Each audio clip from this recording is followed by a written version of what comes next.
Tonight, you don't have to prove anything to anyone.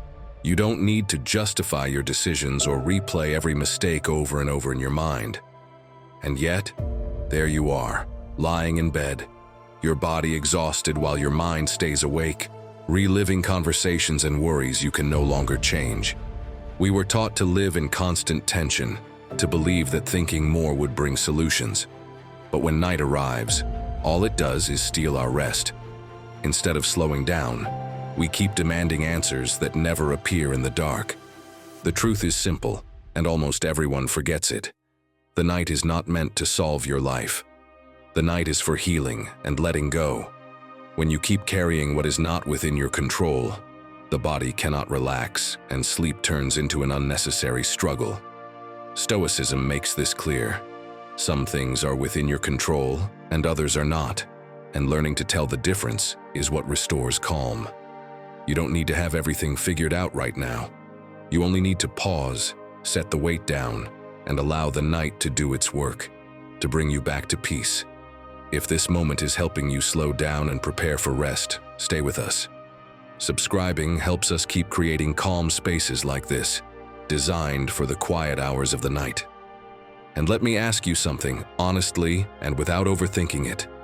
What are you choosing to let go of tonight so you can finally sleep in peace? We're here to heal and rest together. First lesson: if you want to sleep in peace, stop carrying other people's problems. Have you ever noticed that when someone tells you about their problems, they seem to feel lighter once the conversation ends? But you don't? You get into bed, and instead of resting, their words start coming back. Their conflicts, their decisions. Your body wants to sleep, but your mind is still trying to solve a life that isn't yours. It's as if during the day you become an emotional sponge. You listen, you understand, you support, you absorb. At first, you don't notice it. You think you can handle everything. But when night arrives and there are no distractions left, you realize you're soaked in worries that don't belong to you. And in that state, real rest becomes impossible. The body lies down, but the mind remains standing. Here is something important that almost no one explains. Many people don't sleep poorly because of their own problems, but because of the problems they unknowingly take to bed with them. Other people's conflicts, other people's decisions, emotions that are not yours. And as long as you keep carrying that weight, sleep turns into a struggle. The Stoics understood this clearly. Peace begins when you learn to distinguish between what is within your control and what is not. What another person does with their life is not under your control, no matter how much you care. And every time you try to fix what you cannot change, your mind becomes trapped in tension. That tension doesn't disappear at night. It stays with you. It gets into bed with you and steals your rest. You may wonder why what happens to others affects you so deeply. It isn't weakness. Very often it comes from learning early in life that your value depended on helping, on caring, on always being available. If you grew up like that, it's normal that letting go feels difficult now. But there is a difference between supporting someone and carrying their burden. And at night, the body feels that difference very clearly. Supporting someone does not mean taking on responsibilities that are not yours. Listening does not mean absorbing. Being there for someone does not mean taking their pain with you when you turn off the light. And the sooner you understand this, the sooner your sleep will begin to improve. The next time someone unloads their problems onto you, notice what happens inside you. If you feel yourself tightening, if you sense that you're carrying it with you, pause. Remind yourself that you cannot live anyone else's life. You can listen without fixing. You can accompany without carrying. You can understand without holding the weight. Sometimes the most honest response is recognizing that everyone has their own path to walk. It's also important to give yourself permission to set boundaries, even with people you care about. You don't have to be available all the time. You don't have to listen to everything. Saying that now is not the moment is also a way of taking care of yourself. And when you take care of yourself during the day, the night gives it back to you in the form of rest. If you begin to let go of other people's problems before going to bed, you'll notice something simple but powerful. The mind calms down more quickly, the body relaxes, and sleep arrives with less resistance, because sleeping well doesn't begin in bed. It begins with what you choose to carry and what you decide to leave behind when the day ends. Tonight, try something different. Before sleeping, ask yourself which worries are not yours and set them aside. Not forever, just for today. And notice how your body responds when at last it doesn't have to hold what was never meant for it. Lesson 2. Your thoughts are not reality. Your mind is powerful, but it's also a liar. Yes, you heard that right. Sometimes it deceives you, and it's not even its fault. It's designed to keep you safe, not to make you happy. Since ancient times, the human brain has evolved to detect threats and react quickly to danger. That's why in any uncertain situation it assumes the worst. It's a survival mechanism. Think about it. Thousands of years ago, it was more useful for the mind to interpret a shadow as a predator and run, rather than stay still and find out too late that it was right. Neuroscientist Joseph Ledoux, an expert in the study of fear, explained it clearly. The emotional brain responds to an event faster than the rational brain because its main function is survival. This means that many times, what you feel is not the truth, but an automatic reaction from your mind trying to protect you. Imagine you're walking through the forest and suddenly see something on the ground. Your mind reacts instantly. It's a snake. Your pulse races. Your body fills with adrenaline. You feel real fear. But then you stop. You look closer. It was just a rope. Nothing changed, except your perception.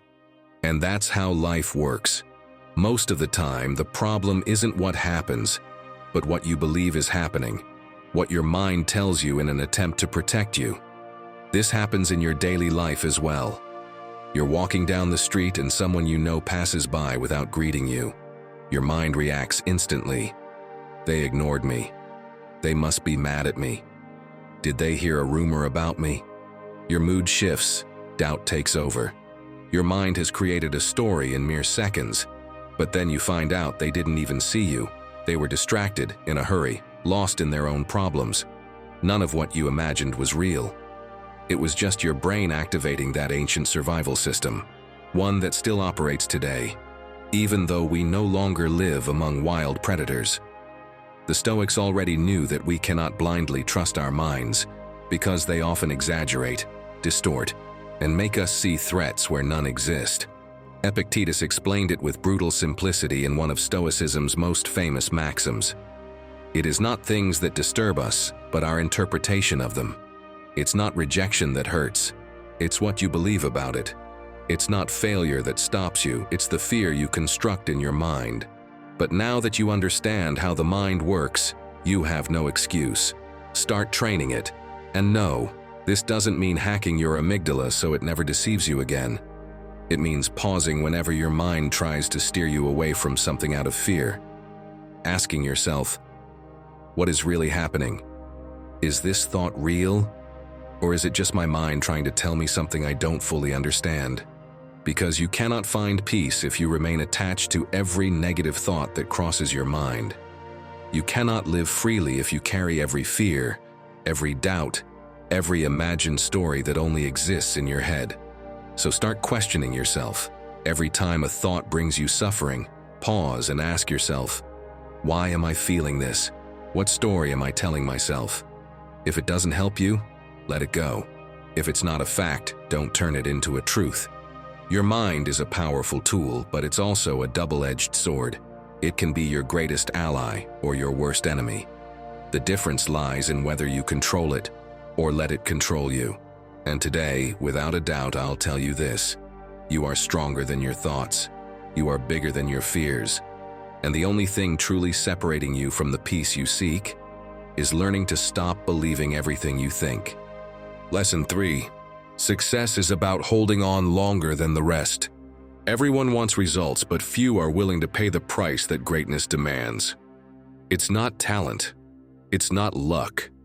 It's resilience. Holding on when others give up, pushing forward when nothing seems to be working, trusting the process even when you see no progress. Think of a marble sculpture. The sculptor doesn't create it with a single strike, but with thousands of small chisel impacts. Day after day, they remove what's unnecessary, shape the details, and carve meaning out of what was once just a purposeless stone. And if they stop too soon, they'll never see the masterpiece completed. Psychology confirms this. Carol Dweck, a Stanford psychologist, proved that success doesn't depend on intelligence or natural ability, but on a growth mindset. The ability to persist, learn from mistakes, and improve over time. The people who achieve great things aren't the ones who never fail, but the ones who keep going despite their failures. The Stoics understood this centuries earlier. Seneca put it best: "A diamond cannot be polished without friction, nor a man perfected without difficulties." Do you think those who have achieved the most in life had everything working in their favor from the start? Or were they simply the ones who held on the longest when everyone else quit? Think about Michael Jordan, the greatest basketball player in history. Do you think he was always the leader, the athlete, the prodigy we know today?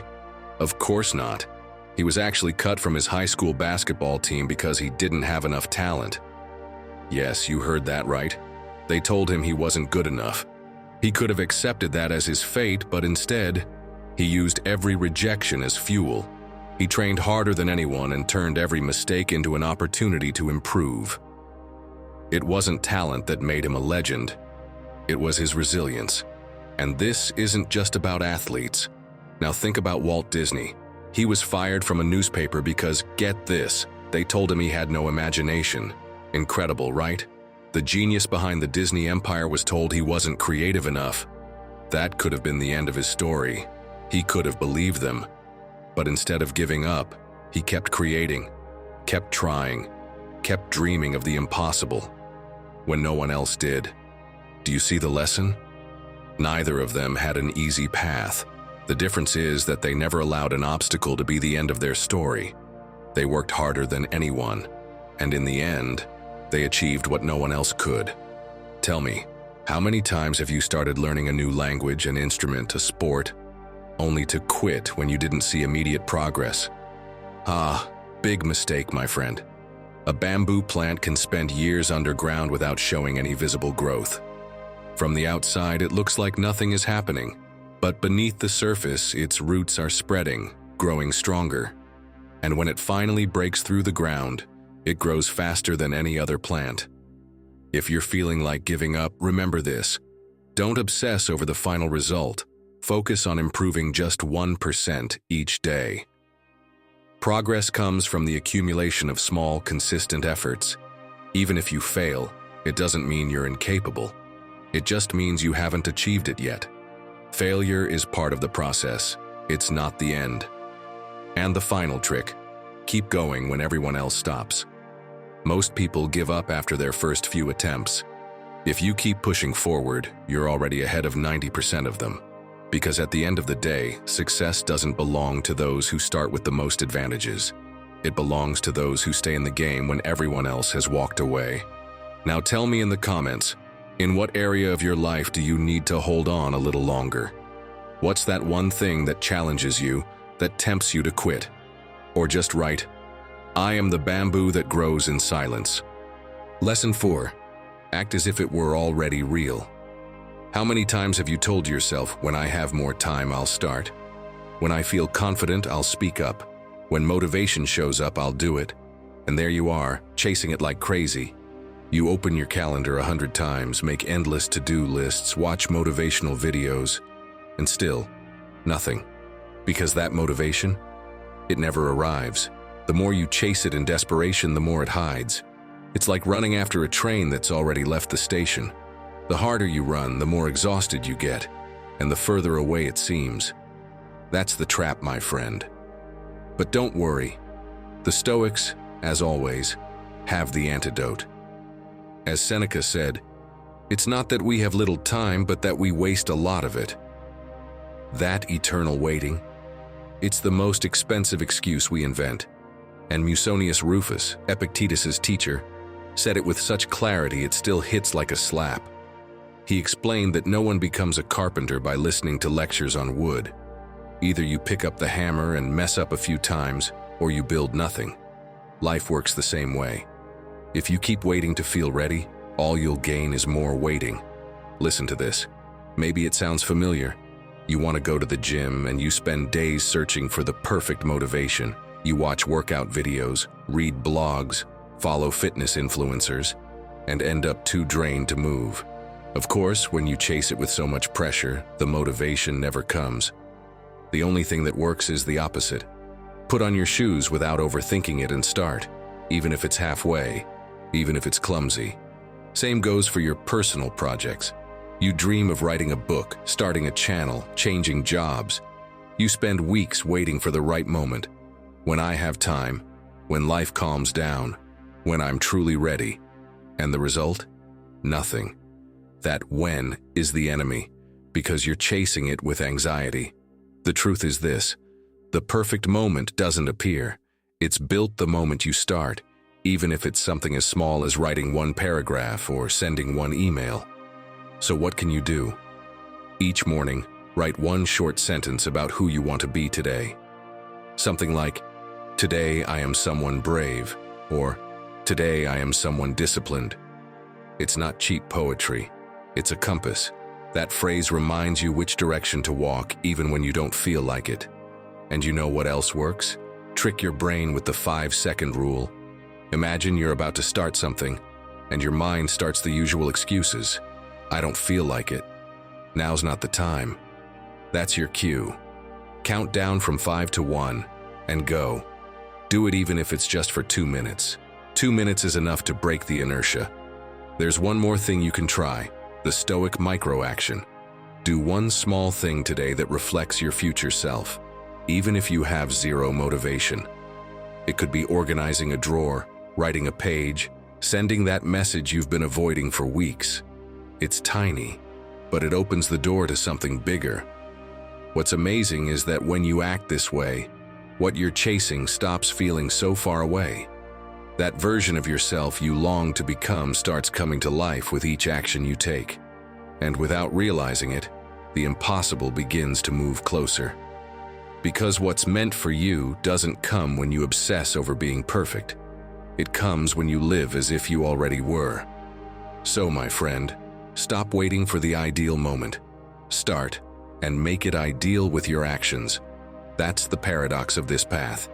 The more you search for motivation, the more it hides. But when you act with calm, even with doubts, things begin to fall into place.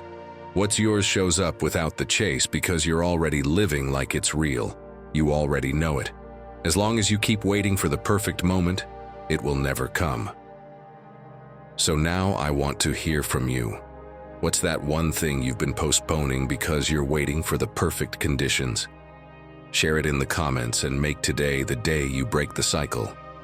And if you'd rather not go into details, just write, "Today I stop waiting. Today I begin." That'll be your sign that you've stopped chasing and started living. And if hearing all this made you realize you've been chasing what's out of your control for way too long, running after things that never come, then you need to watch the other video on screen. It'll remind you what really matters, and it might be just the push you need to let go and stop wasting your life. Lesson 5. There isn't always a happy ending. Life is not a fairy tale. There isn't always poetic justice or perfect endings.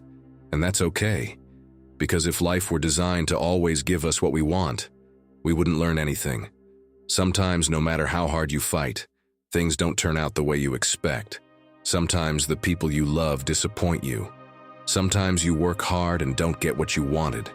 And if you cling to the idea that life must be fair, you will find yourself in a constant battle against reality. And trust me, no one wins against life. Life will always outmatch you. It's like rowing against the current, hoping the river will change direction. But the river won't change. Only when you let go of the oars and adapt to its course, do you realize you can move forward without exhausting yourself in a pointless fight. Psychology has studied this for years. Have you ever heard of the concept of the just world fallacy? Let me explain. A study conducted at Stanford University showed that many people suffer more from their resistance to accepting reality than from reality itself. When we believe that life should be fair, every failure, every loss, and every disappointment feels like a betrayal. But when we understand that life is neither fair nor unfair, it simply is, we find something far more valuable than a happy ending: peace. The Stoics never said life would be easy. They said the key lies in how we respond to it. Epictetus put it clearly in a powerful phrase: "Do not seek for things to happen as you wish, but wish for them to happen as they do, and you will live serenely." In other words, happiness isn't about changing what happens. It's about changing how you accept it. Because resisting the inevitable only creates suffering. When you let go of the need for everything to end well, then you can finally breathe. You free yourself from the fear of failure. When you accept that life has no guarantees, you enjoy the present more, without anxiety about the future. When you stop expecting happy endings, you realize that true happiness doesn't come from how things end, but from how you choose to live them. If you want to start applying this Stoic mindset to your life, here are 3 key lessons. First, stop asking "why me?" and start asking, "what can I do with this?" You can't control what happens to you, but you can always choose your response. Second, accept that life owes you nothing. No one guarantees you success, love, or recognition. The sooner you accept this, the stronger you will become. And third, redefine what it means to win. Sometimes winning isn't about getting what you wanted. It's about learning something valuable along the way. Life doesn't always have a happy ending, but in every fall, every setback, and every closed door, there is an opportunity to build something new. Don't wait for the perfect ending. Make every moment, no matter how it ends, worth it. 6th lesson. The fear of failure is worse than failure itself. Failing isn't the problem. The problem is the fear that paralyzes you before you even try. Be honest. How many times have you let an opportunity slip away because you were afraid of making a mistake? That business you never started, that person you never spoke to, that decision you kept postponing until it was too late. If you really think about it, most of the things you haven't achieved in life aren't because you failed trying. Of course not. It's because you never even dared to try. And that's the trap. The fear of failure is the only real failure. The impossible remains impossible only if you don't even attempt it. Imagine yourself 10 years from now, looking back. What do you think will haunt you? What do you think you'll regret? The things you believed were impossible but tried anyway? Or all the things you gave up on just because you were too afraid to fail? Yes, my friend, I think I know your answer. I highly doubt you'll regret the times you failed, but you will regret everything you never had the courage to try. Failure teaches, strengthens, and makes you wiser. But the fear of failure keeps you stuck, trapped in a version of yourself that never grows, never moves forward, and never discovers what you're truly capable of. The Stoics understood this clearly. Fear is just an anticipation of a future that doesn't exist yet. It's a movie playing in your mind where you already see yourself failing, losing, embarrassing yourself. But tell me, how many times have those worst-case scenarios you imagined actually happened? There's a story about a famous tightrope walker who walked across a rope strung between 2 skyscrapers. Below him, a crowd held their breath. With every step, the danger of falling was real, but he never stopped. When he reached the other side, someone asked him, "How do you do it without fear?" He smiled and replied, "I just focus on the next step, and that is the key." The fear of failure only appears when you look too far ahead, when you let your mind flood you with worst-case scenarios instead of focusing on what you can actually control. A man who suffers before it is necessary suffers more than necessary, said Seneca. Oh, what brilliant wisdom. It really is that simple, if you're willing to see it. If you want to achieve something great, you have to fail many times first. There is no other way. But every failure teaches you something. Every mistake is an adjustment.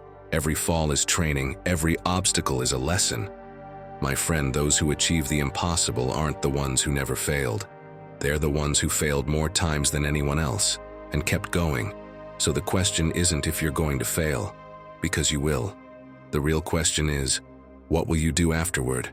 Because in the end, failing while trying is 1,000 times better than failing without having done anything at all. But I know it's not easy. fear is tough. So if fear is what's holding you back, here are a few tricks to overcome it. First, think about the worst-case scenario. Ask yourself, if I fail, what's the absolute worst thing that could happen? You'll realize that in most cases, it's not as bad as your mind makes it seem. Second, change your perspective. Stop asking, what if I fail? And start asking, what can I learn from this? And most importantly, take immediate action. Don't overthink it. Do something today, no matter how small. Start the project, make the call, send the message. Action defeats fear. Do you know what the great Marcus Aurelius said? Life isn't about waiting for the storm to pass. It's about learning to dance in the rain. Now tell me, are you going to keep letting fear hold you back? Are you going to keep believing your own excuses? Or are you going to train your mind to achieve the impossible? Lesson 7. Trust even without guarantees. Imagine it's nighttime and you're walking down a path with a flashlight in your hand. You can't see the whole way, just a few meters ahead. Trees rise up on either side, the silence mixes with the crack of a branch, and your heart is beating harder than usual. You want to see the end of the road. You want the certainty that there's nothing unexpected ahead. But the flashlight doesn't give you that. It only lights up the steps you can take right now. And if you sit there waiting for the whole path to light up at once, you'll never move. The same thing happens with trust. But the Stoics already knew this centuries ago. They didn't wait for security or a perfect ending. They moved forward with what little they had in front of them. They trusted in their ability to face whatever came next. Epictetus said it best. It's not the facts that disturb us, but the interpretation we give them. If your interpretation is that you need absolute guarantees to take a step, then you're condemning yourself to paralysis. And it's strange, isn't it? The more desperately you search for guarantees, the more they disappear. It's like chasing your own shadow. The faster you run after it, the farther away it seems. But when you stop, when you trust the present and let go of the chase, the shadow comes back to you. Trust works the same way. Think about a situation that might sound familiar. You dream of moving to another country. You want a stable job first, fluency in the language, a network of friends, everything figured out. And so you start searching. Courses, forums, videos, advice. You fill notebooks with plans and drafts, but you never take the leap. Why? Because there's no guarantee that everything will go perfectly. That endless hunt for certainty keeps you stuck. What the Stoics would say is simple. Stop chasing a guaranteed future and start trusting in your ability to face what comes. Because the future you dream of doesn't show up when everything is calculated. It shows up when you dare to move with what you do have. Marcus Aurelius lived this firsthand. He ruled in the middle of wars, plagues, and betrayals. He never had the guarantee that things would turn out okay. If he had waited for certainty before acting, he would have been paralyzed. What he did instead was trust in what depended on him and let go of the rest. In his meditations, he left behind a phrase that captures this perfectly. Receive without pride, let go without attachment. That's the heart of Stoic trust. It's not about demanding guarantees, it's about accepting what comes and acting with dignity on what is up to you. So, how do you bring this into your life in a real, practical way? Each morning, write this question down on a piece of paper. What step can I take today even if I don't have guarantees about the outcome? I'm not asking you to fix your whole life in one day. Just pick one concrete step. If you're job hunting, maybe that means updating your resume or sending out one application, even if you don't know if anyone will read it. If you're planning a move, maybe it's messaging someone who already lives there and asking about their experience. It won't be a perfect step, but it'll keep you moving. Also, practice a trust journal. Each night, write down one moment when you acted without guarantees, and something good still came out of it. Maybe it was a hard conversation you dared to have, a small decision that gave you clarity, or a time you improvised and it worked better than expected. After a few weeks, you'll start to notice a pattern. Life often supports you the moment you stop demanding absolute certainty. That reminder trains your mind to trust more and cut off obsessive checking at the root. If you catch yourself refreshing your inbox every 5 minutes, checking the same job board over and over, or asking everyone for impossible guarantees. Pause. Take a deep breath and repeat. I've done what depends on me. Now I trust. That simple gesture keeps you from wasting energy on a chase that leads nowhere and brings you back to the present. And if you want something even smaller, try the next step technique. Every time anxiety demands to know the full plan, repeat to yourself, I don't need to know how this ends. I just need to take the next step. That phrase can be your flashlight in the dark.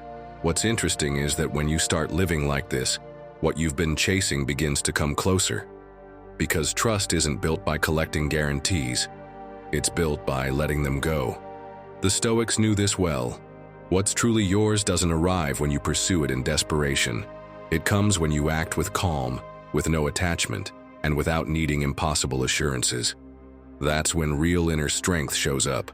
So, my friend, if you're still waiting for the universe to send you a signed contract promising that everything will turn out perfectly, here's a heads up. That message is never coming. Lesson 8. You don't need more to be happy, you need less. We've been made to believe that happiness lies in what we accumulate. More money, more success, more tech gadgets that you don't even know why you need. Society pushes us to fill our lives with everything that's supposed to make us feel complete. But listen to me. Think about the last time you bought something you really wanted. Maybe the latest phone model or those trendy sneakers. At first, the excitement was huge. You felt like you finally had what you needed so badly. But be honest with yourself. How long did that excitement last? Weeks, days, maybe just a few hours? I bet that soon after you were already thinking about the next thing you needed. And that's the trap of material things. It never ends. It makes you believe that happiness is always in what's next, in what you don't have yet. And so you keep running, but you never arrive. Look around. Think about all those things you once believed you needed. Where are they now? Clothes you never wear, gadgets collecting dust, even that exercise machine that's now just a fancy clothes rack in your garage. My friend, material things don't just take up space in your home. They take up space in your mind. Everything you own requires your attention, your time, your energy. So many things out there, yet so much emptiness inside. But don't worry, I have the solution for you. Joshua Fields. Milburn, one of the most influential minimalists, put it this way: minimalism is not about giving up everything. It's about making room for what truly matters. And the Stoics understood this centuries ago. They didn't see wealth or material possessions as bad, but they knew that depending on them was dangerous. Seneca, one of the richest men in Rome, regularly practiced deprivation. Despite having access to luxury, he would force himself to spend days wearing simple clothes, eating the most basic food, and sleeping on the floor. Why? Was he a masochist? No, my friend. It wasn't masochism, nor was it some strange fetish. It was because he knew that if he ever lost everything, he would still be able to move forward, without losing his peace. The Spanish philosopher explained it clearly in his letters to Lucilius. Make yourself poor voluntarily from time to time. Practice losing everything, so that if fortune ever takes something from you, it won't catch you off guard. But between you and me, I'll tell you this: you don't need to throw everything away and sleep on the streets. If you want to discover the peace that comes from needing less, follow these steps. Before buying something, ask yourself, do I really need this, or do I just want it in this moment? Give yourself a day to find out. Don't buy on impulse. Learn to separate need from desire. Also, get rid of what's unnecessary. Look around and eliminate what you don't use. Fewer things, less noise, more clarity. And here's the final trick to add peace while subtracting clutter. Focus on collecting experiences, not objects. Instead of spending money on the latest trend, invest in moments that truly add value to your life. Memories last. Things fade. Let me tell you this clearly. You don't need more to be happy. You need less. Less desire to accumulate, less fear of losing, less noise in your mind. Because happiness isn't about adding more. It's about learning to let go. Ninth lesson: mistakes are your friends. Let me tell you the story of a military genius who lived centuries ago. A brilliant strategist, a leader who changed history. But before he conquered Europe, he lost key battles, made costly mistakes, and stood on the brink of collapse. Overconfident in his victories, he underestimated his enemies time and time again. His army, the most powerful of its time, was nearly destroyed. His allies abandoned him. His enemies surrounded him, and what seemed like an indestructible empire crumbled before his eyes. Anyone else would have surrendered. But instead, he learned from his mistakes, rebuilt his army, and in less than 2 years, he was back to challenge Europe once again. Do you know who I'm talking about? That's right, Napoleon Bonaparte. Even he failed, made miscalculations, and fell. And yet, we remember him as a military genius. So why do you still believe that mistakes are the end? Why are you so afraid of being wrong? It is not because things are difficult that we do not dare, but because we do not dare that they are difficult. Seneca. Think about something that's happened to you. Maybe you forgot an important detail in a meeting, sent the wrong message, missed an opportunity because of a small mistake. What did you do afterward? Most people get stuck in regret. How could I be so stupid? I shouldn't have done that. Everything is ruined. But tell me, what's the point of all that drama? The mistake already happened. Regret doesn't change a thing. The Stoics taught that mistakes aren't the problem. The problem is how we respond to them. Marcus Aurelius, who ruled during times of crisis, understood this well. Every failure, every obstacle was an opportunity to improve. In his personal writings, he wrote, "The impediment to action advances action. What stands in the way becomes the way."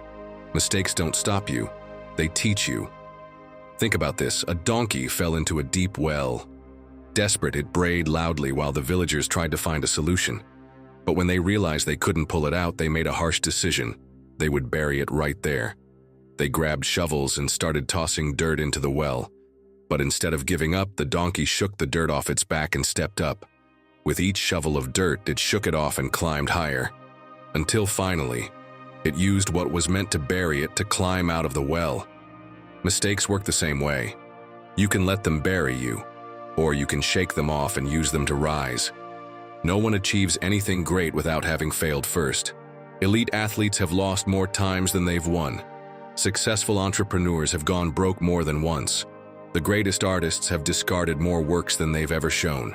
So, my friend, if you want to achieve the impossible, you must accept that stumbling is part of the journey.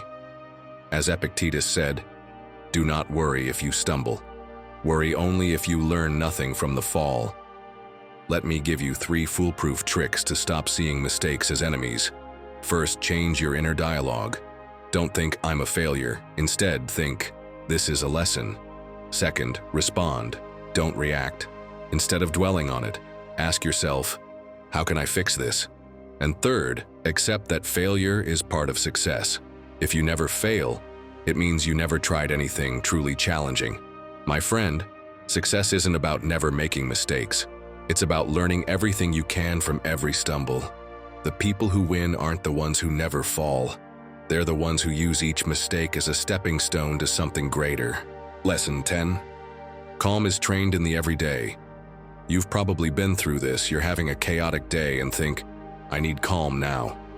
You sit down to meditate, close your eyes, put on some relaxing music and think, "This is it. Now I'll feel at peace." And right then your neighbor starts drilling, someone rings the doorbell, and your mind turns into a boxing ring. So you say, "Okay, I'll just concentrate harder." But the harder you try, the more restless you become. Because calm doesn't come from clenching your jaw or repeating mantras in desperation. The more you chase it like crazy, the more it hides. And this isn't new. Marcus Aurelius, in the middle of war and betrayal, could have said, "When everything settles down, then I'll be at peace." But if he waited for Rome to give him a moment of stillness, he was lost. What he did instead was different. He trained calm in what was in front of him, in the everyday. He'd remind himself, "What's in front of you is enough." That wasn't just theory.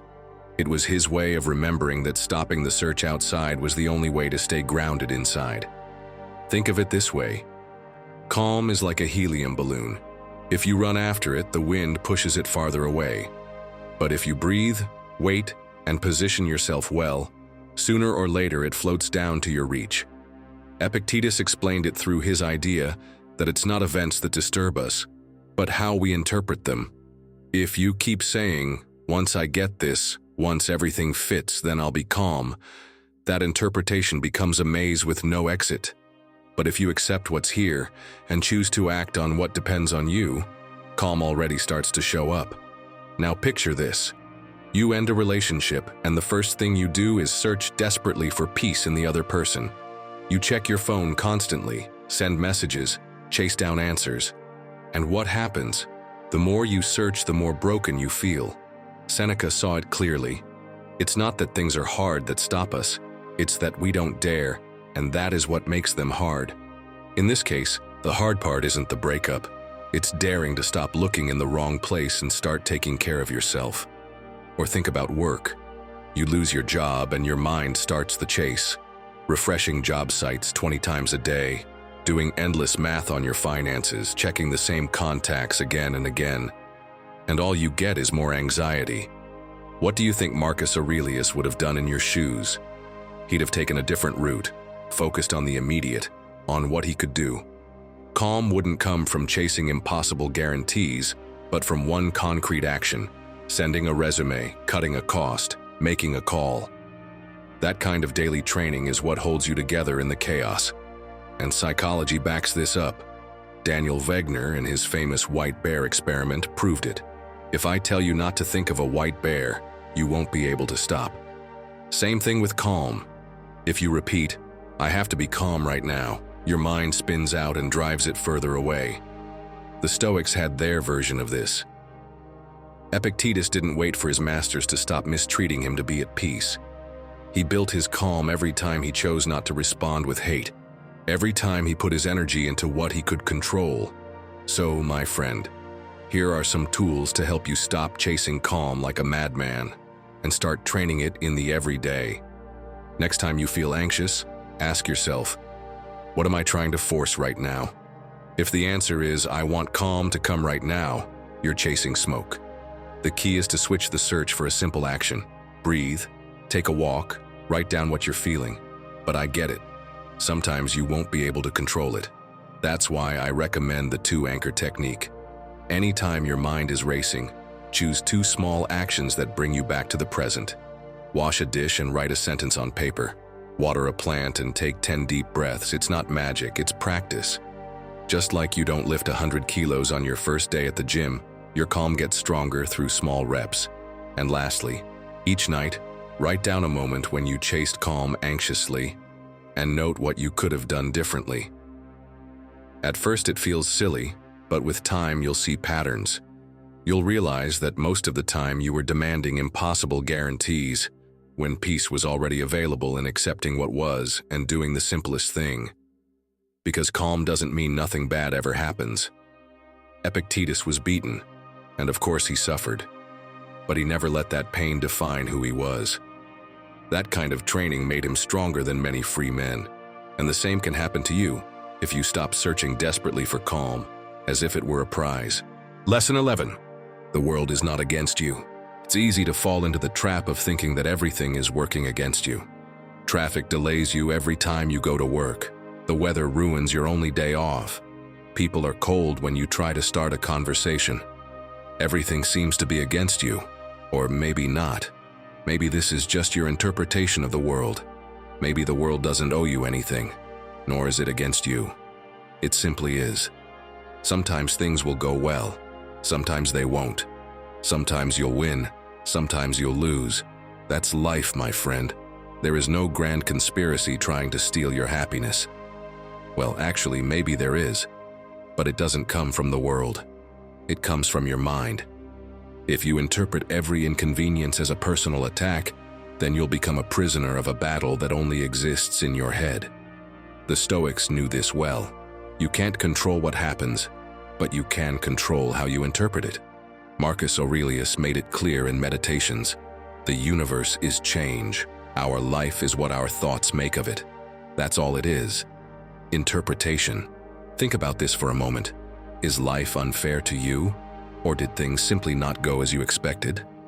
Is the world putting obstacles in your way? Or are they just situations you have to face? Are people against you? Or are they simply following their own path without thinking about you? And here's the most interesting part. Not only do we tend to believe that life is attacking us, but we also suffer over things that never even happen. Mark Twain expressed this with both irony and truth. I have suffered many terrible things in my life, some of which actually happened. Do you realize what this means? The worst part isn't just interpreting everything as a catastrophe. The worst part is that you suffer even over things that will never happen. How many times have you prepared for an argument that never occurred? How many times have you spent days worrying about something that resolved itself? How many times have you seen a problem as bigger than it actually was? We get defensive. We suffer in advance. We convince ourselves that something bad is going to happen. And most of the time, nothing happens at all. My friend, do you want to find peace in your life?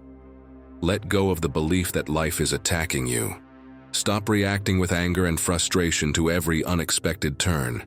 Accept that not everything revolves around you. Free yourself from the burden of taking everything personally. When you understand that you can't control what happens, but you can control how you respond to it, you'll discover a peace that once seemed impossible. So start changing your perspective. Don't take every inconvenience as an offense. Don't waste your energy resisting the inevitable.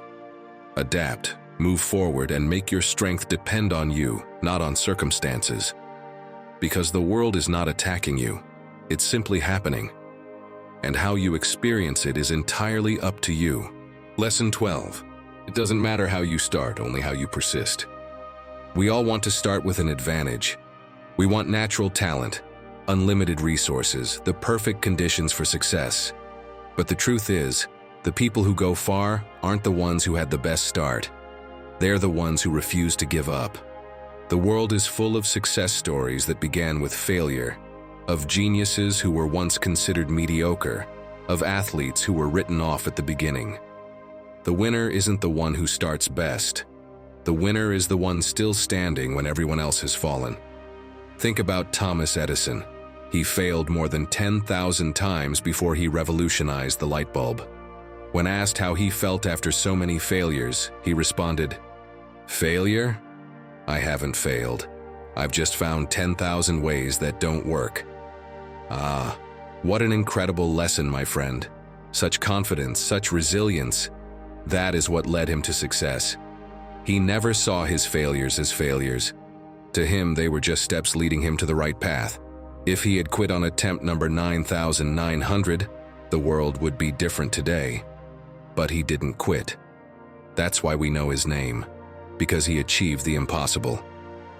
But now I want to share something more personal. When I started my first big project, I was convinced it would work quickly. I had a plan. I had energy. My motivation was at its peak. But what I didn't have were results. Weeks passed, then months. Nothing. One day, a good friend, someone who had been in the same position before, looked at me and said, "The difference between those who succeed and those who don't is that the successful ones keep going when everyone else gives up." Those words hit me hard. That's when I realized something. The only way to fail was to stop trying. So I kept going. When no one else saw progress, when nothing seemed to be working, when doubts started creeping into my mind, I stopped wondering if I would succeed. That was already a fact. The only question was when. And then, one day, everything started to change. What once seemed impossible slowly became reality. It didn't matter how I started. The only thing that mattered was that I didn't stop. I had a clear goal, and I wasn't in a rush. That is the magic formula. The Stoics understood this better than anyone. They didn't focus on immediate results. They focused on constant effort. It didn't matter if circumstances were unfair, if things didn't go as planned, or if they faced setbacks. Imagine Marcus Aurelius on the battlefield. His army weakened. Winter crushing his soldiers, enemies closing in. It would have been easy to say, "I can't win, everything is against me." But he didn't think about losing. He thought about how to move forward, a little more, one more day, one more step. In his personal writings he wrote, "Do what you must do, even if you tremble, even if you doubt. Do it." Wow, that gives me chills. Our friend Seneca had the same wisdom when he said, "The greatest misfortune is not to fall, but not to rise again." It doesn't matter if today things feel stuck. It doesn't matter if progress is slower than you expected.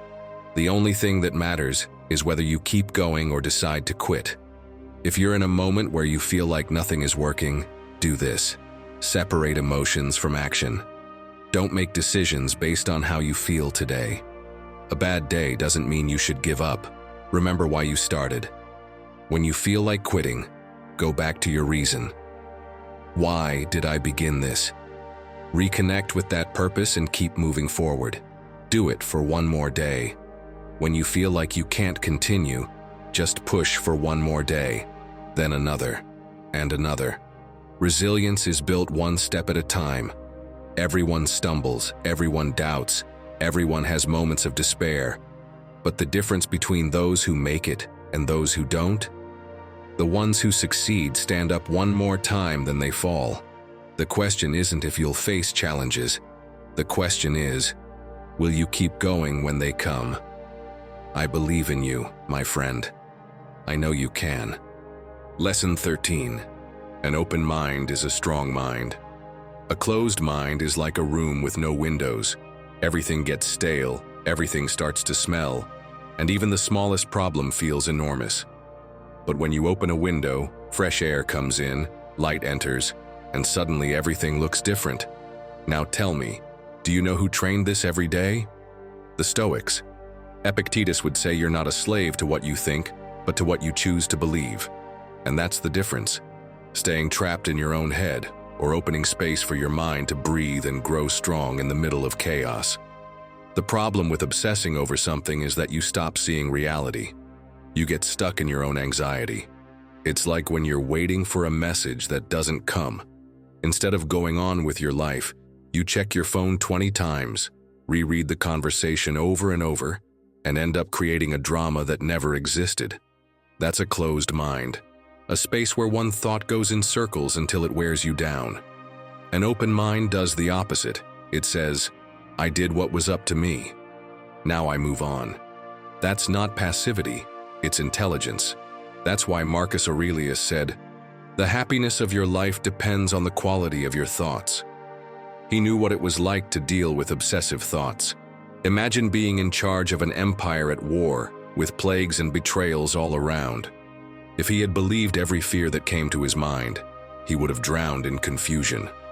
What he did instead was write his reflections in a journal.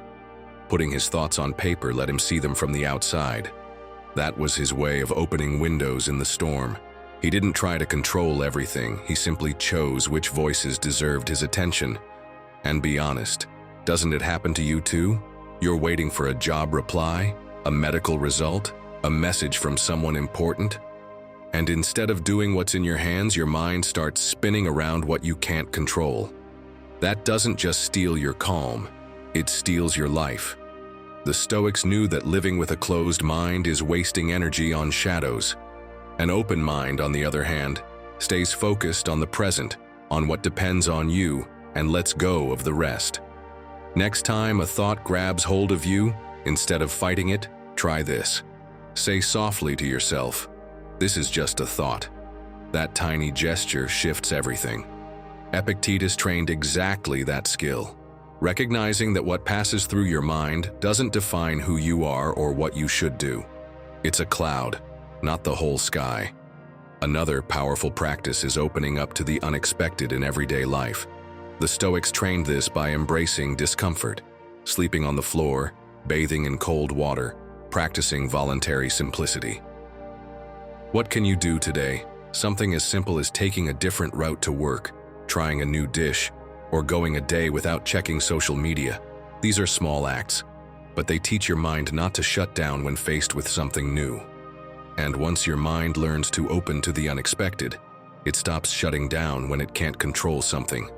And if you want something deeper, try what Marcus Aurelius used to do. Before going to bed, write down 3 thoughts that dominated your day. Then next to each one, ask yourself, did I really need to believe this? You'll be surprised how often those thoughts weren't facts. They were just interpretations. With that simple habit, you start taking power away from thoughts that don't serve you. My friend, this isn't about eliminating thoughts. That's impossible. It's about training your mind not to be a slave to them. A closed mind obsesses over certainty, and because it never finds it, it breaks. An open mind breathes, adapts, and finds calm even when everything is uncertain. And here's what's interesting. When you stop chasing impossible security and open up to whatever may come, life starts to flow on its own. What's meant for you finds its way, because you're no longer blocking it with anxiety. So here's a challenge for you. Think of the thought that's been spinning in your head the most lately. Write it in the comments and look at it from the outside. And if you'd rather keep it simple, just write, "Today I open my mind and choose calm." That'll be your way of training the same thing the Stoics practiced. Not letting your mind close in on itself, but opening it and making it strong. Now tell me something. Are you really ready to stop chasing like crazy and start living with calm? Because everything we've covered so far is powerful, yes. But one piece is still missing. The piece that makes everything click, that turns theory into practice, and separates those who keep chasing from those who finally receive. Lesson 14. Don't let the past chase you. How many times have you relived something that's already over, as if it were still happening? How many times have you allowed the past to steal the happiness of the present? Maybe it's a mistake you made that you still punish yourself for, even years later. Maybe it's someone who hurt you, yet you still give them space in your mind. If this feels familiar, it's not the past that torments you. It's your attachment to it. The Stoics knew this well. The past is unchangeable, but your relationship with it can change. Marcus Aurelius made this clear in Meditations. Do not wander anymore. Do not waste your life in conjectures and speculations. Hold on to this principle. Make good use of the present. Because every time you cling to what has already happened, you are stealing from yourself the opportunity to live in peace right now. Modern psychology has studied this in depth. Psychologist Rick Hansen explains that our brain is wired to remember the negative more than the positive. This is known as the negativity bias. In other words, it's not that the past is chasing you. It's that your brain stores it in a way that makes you feel like it is. But do you know the good news? You can train your brain to stop doing this. Hansen recommends 2 essential practices. The first is reframing. Change the story. Every time your mind takes you to a painful memory, shift your perspective. What did I learn from this? How did it make me stronger? The second technique is focusing on the present. Instead of dwelling on a time that no longer exists, bring your attention to now. Breathe. Observe. Do something that grounds you in this moment. And if you still think letting go of the past is too hard, let me tell you something. For a long time, I was also a prisoner of my memories. There was a period in my life I couldn't move past. A mistake I made. A moment when I failed, when I hurt someone important to me. No matter how much time passed, every time I thought about it, the same weight returned to my chest. I spent entire nights replaying it in my head, imagining what I could have done differently, but nothing ever changed. I was just reliving useless suffering. Until one day, as I was walking down the street, I saw something that made me understand everything. It was a person dragging a broken suitcase. The wheels weren't working, yet instead of letting it go, they kept pulling it with effort, leaving marks on the ground. And in that moment, seeing it from the outside, I realized that's exactly what I was doing with my past, carrying it with me everywhere, dragging the unnecessary weight of guilt that wouldn't let me move forward. From that day on, I started working on letting it go. It wasn't instant, but little by little, I learned to see it without reliving it, to accept it without carrying it. And for the first time in years, I rested. If you too feel like the past is still pressing on you, stop for a moment. Ask yourself if you're still holding onto a burden that no longer serves you. Here's what I learned. You can't change what happened, but you can choose whether you keep dragging it or leave it where it belongs. The past has no power over you unless you keep feeding it. Let it go, move forward. Reclaim your peace. You deserve to rest. And now, my friend, tell me, how much suffering comes from trying to control everything? If you are someone who needs everything to go as expected, who wants people to act as you wish, who tries to make life follow your script, stay with me just a little longer. In this final point, I will give you the key to letting go of that need for control, so you can finally reach the peace and happiness you deserve. Lesson 15. Progress in silence, surprise with results. We live in an era where everyone wants to show their progress before they've even made any. We post a photo from our first day at the gym before lifting a single weight. We talk about our business idea before making our first sale. We announce our plans to the world as if that alone were part of success. But here's the trap. Talking about what you're going to do is not the same as doing it. Think of the greatest achievers. Have you ever seen an athlete celebrate victory before crossing the finish line? Have you ever seen a master boast about their knowledge before learning the lesson?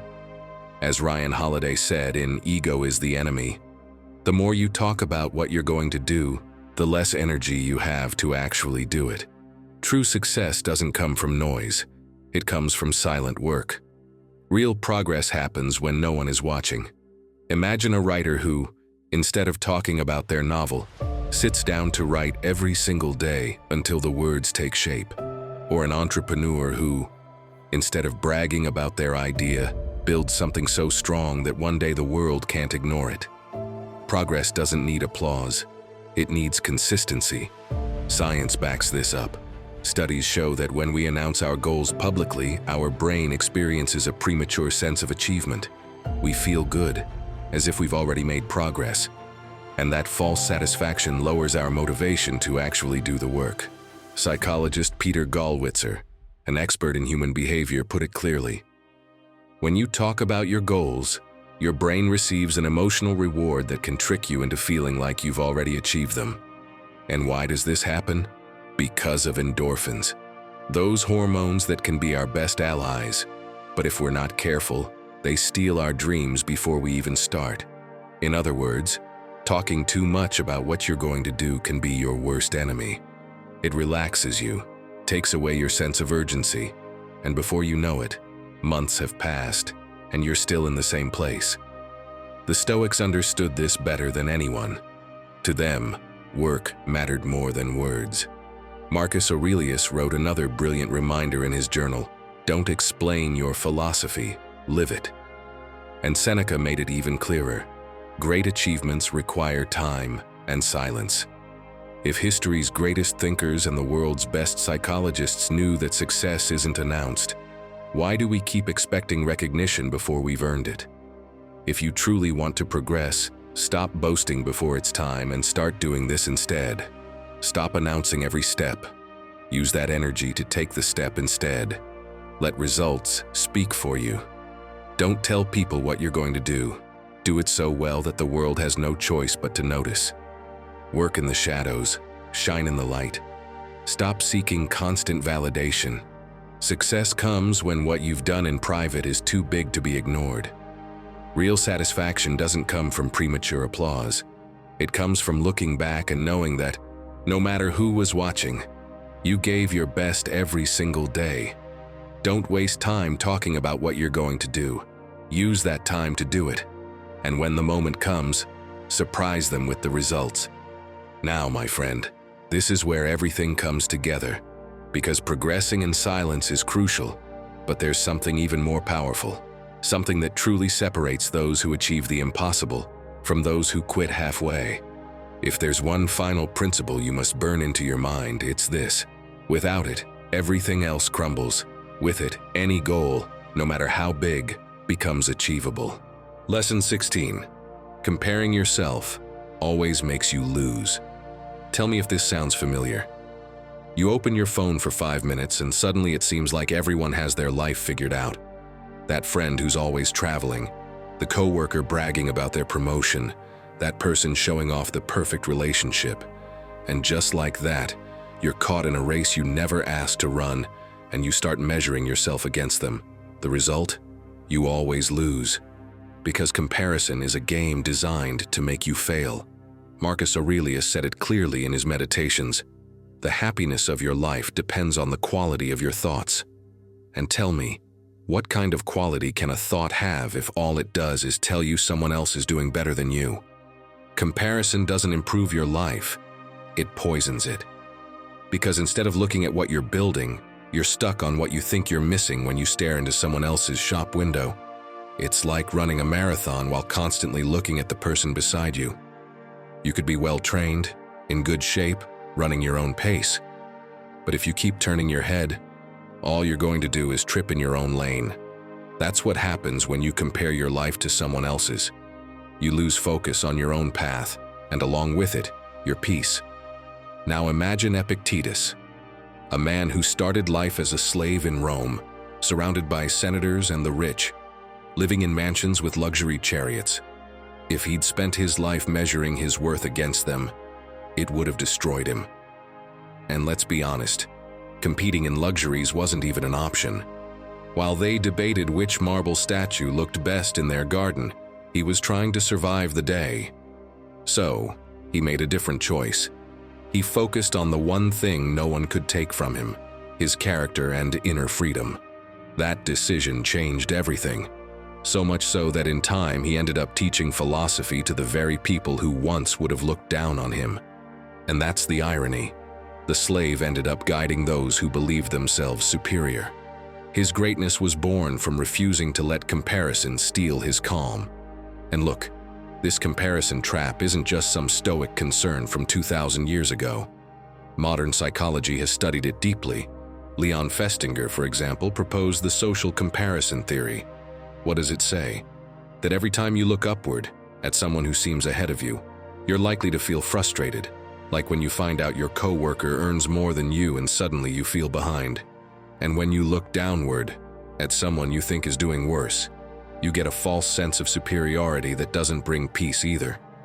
Because sooner or later, someone ahead will appear again, and the cycle starts over. So next time you feel that sting of envy or inferiority, write it down. Who did you compare yourself to? What did that comparison cost you? Time, energy, peace. Then ask, what could I have done with that same energy? Maybe instead of scrolling through your friend's travel feed, you could have taken one step forward on your own project. That shift in focus turns comparison into action. Another simple tool? Have a phrase ready to cut the thought the moment it hits.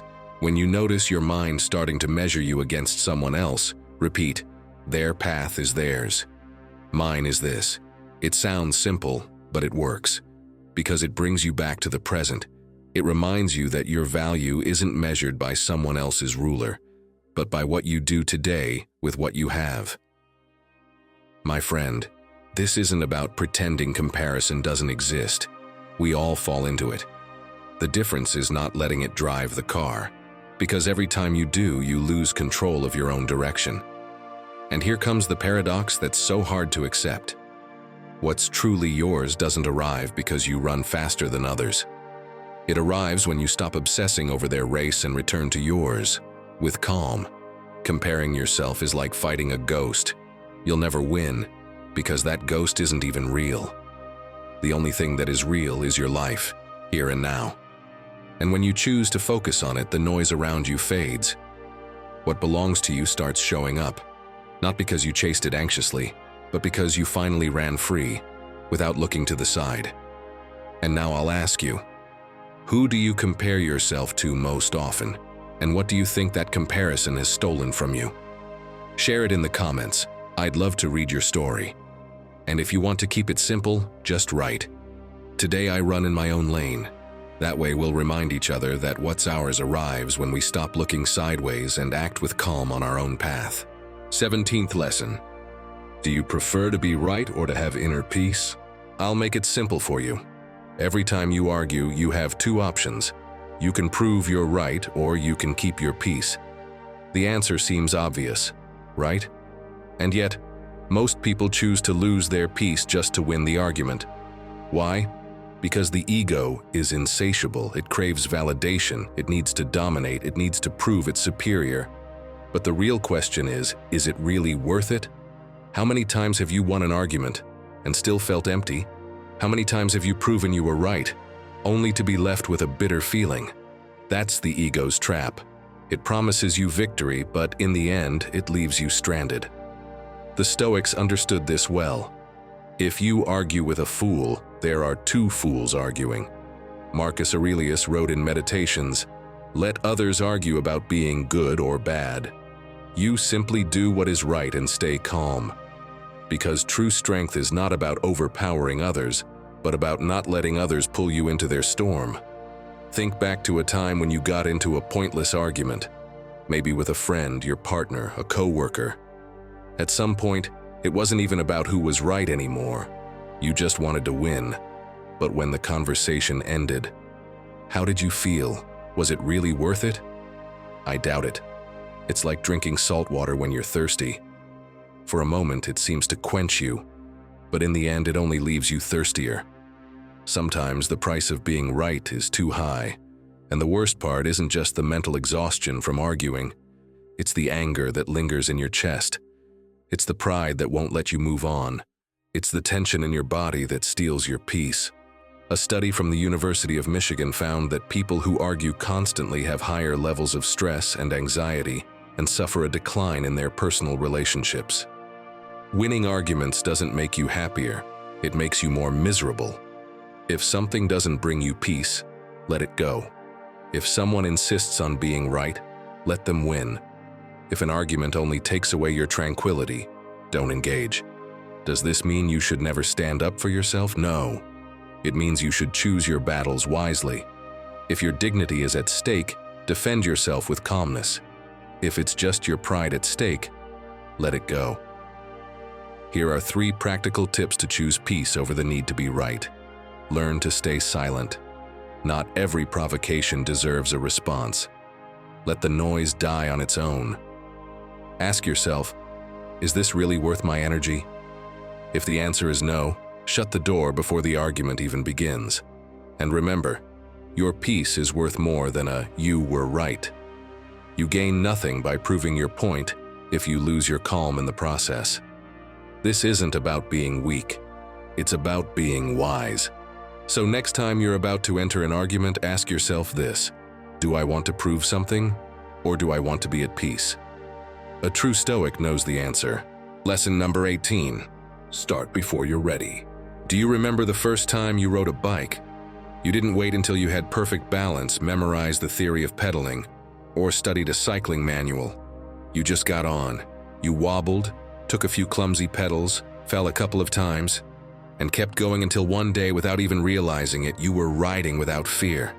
So why, when it comes to big dreams, do we convince ourselves that we need to be fully prepared before we begin? If we already understood this as children, why did we forget? Look around.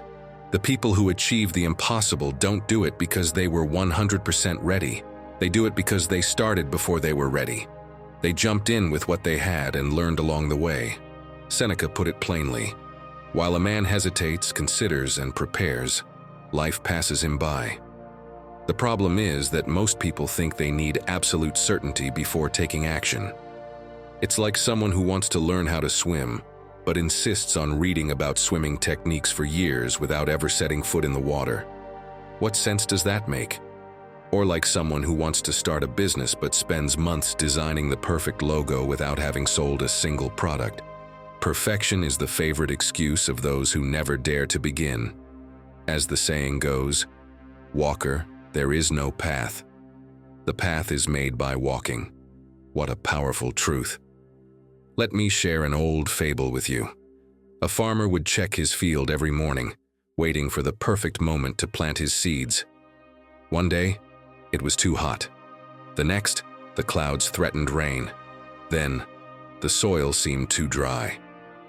There was always an excuse not to start. Weeks passed, then months, and when he finally decided to plant, Winter had arrived. His opportunity was gone. That's the trap we all fall into. We wait for the perfect moment, not realizing that the only real opportunity is now. How many times have you done the same? How many times have you said you'd start on Monday, next month, next year? How many opportunities have passed you by because you were too busy preparing for them? Marcus Aurelius said it best: stop wasting time arguing about what a good man should be. Be one. The Stoics understood that the future does not belong to us. The only thing we can control is what we do in this moment. You don't need to have it all figured out. You just need to take the first step. And do you know why? Because if you wait until you feel ready, you'll be waiting forever. Start writing before you've taken the best writing course. Start training without the most expensive gear. Start that project without knowing every single detail. Because success doesn't belong to those who plan everything. It belongs to those who start before they're ready. The perfect moment doesn't exist, but this one does. Don't wait for the path to reveal itself to you. Take the first step and let the path form beneath your feet. Lesson 19. The present is the only thing you have. How many times have you caught yourself thinking, when I have more money, when the right partner shows up, when I land that job, then I'll be okay? It sounds logical in your head, right? But reality says otherwise. Spoiler, no. The only real when is this moment. Everything else is smoke. The past is already gone, and the future is just an idea that hasn't happened yet. The only thing you truly hold in your hands is what's happening right now. Marcus Aurelius used to remind himself in his meditations, each person's life is the present that is given to them. He wasn't saying this from a place of comfort, but while carrying the constant pressure of ruling an empire surrounded by wars, plagues, and betrayal. If he had waited for calm in order to live, he would never have found peace. What he did instead was train himself, every single day, to come back to the present, even when the world around him was burning. And that same principle, which might sound distant, was lived by a woman I know. For years, she kept telling herself she'd start painting when her kids were older, when she had more money, when life settled down. That when became her favorite excuse. But one day, after an illness forced her to slow down, she came to understand what Epictetus taught. The only thing we truly own is the present moment. If she kept waiting for the perfect time, she'd never begin. So, she bought some cheap brushes and started at her kitchen table. You know what's interesting? The moment she chose to act now, everything else started to flow. Today she exhibits her paintings in small local spaces, not because the future gave her any guarantees, but because she dared to make use of the only thing she truly had, this moment. Now think about yourself. Imagine you've just lost your job. Your mind runs in two directions, to the past. I wish I could go back, or to the future. What if I never find another one? And in both, you get stuck. The Stoic approach is different. The question isn't what could have happened or what will happen, but what can I do today with what I have? Update your resume, message someone, cut an unnecessary expense. It doesn't change the fact itself, but it changes your power over it. And this is where I want to leave you with something practical. Each morning, ask yourself, what depends on me right now? Write it down, even just on your phone, and act on that. If your present feels like a mess, that question works like scissors. It cuts through the noise and leaves you with what truly matters. Another simple practice is what I call the 1-minute reset. Put down your phone, close your eyes, take a deep breath, and feel your body. No planning, no judging, just reconnecting with yourself. That minute brings you out of the past and future, and back to the only place where action is possible. Seneca put it plainly, the greatest loss is not death. It's letting time slip through your fingers, and that's exactly what happens when you spend your days lost in distractions that offer you nothing. My friend, if not today, when? If you don't live now, what are you waiting for? The future doesn't show up all at once. It's built from thousands of nows, and every time you waste one, you're also losing the ones that would have followed. It's like trying to build a house without laying the first brick, or trying to run a marathon without taking the first step. The present is always the starting point, and yes, it's hard. Your mind will constantly try to pull you away. It'll tell you that if you dwell on the past, you'll understand what went wrong, or that if you plan for every future outcome, you'll be safer. But no, all that does is rob you of the only moment where real action is possible. Think again of the Stoics. Epictetus, even as a slave, didn't live waiting for freedom to come. He started practicing it in the one space no one could take from him, his mind. Right there, in his response, was his present, and that present became the ground where he began building his inner freedom. Remember, what's truly yours doesn't arrive tomorrow or yesterday. It arrives when you choose to act with calm in the present, when you release the past that's not coming back and stop obsessing over a future that doesn't yet exist. The now becomes your greatest power. And that's exactly when the unexpected happens. When you stop chasing, life begins to bring you what you've been waiting for. Don't forget, the present is not just a formality.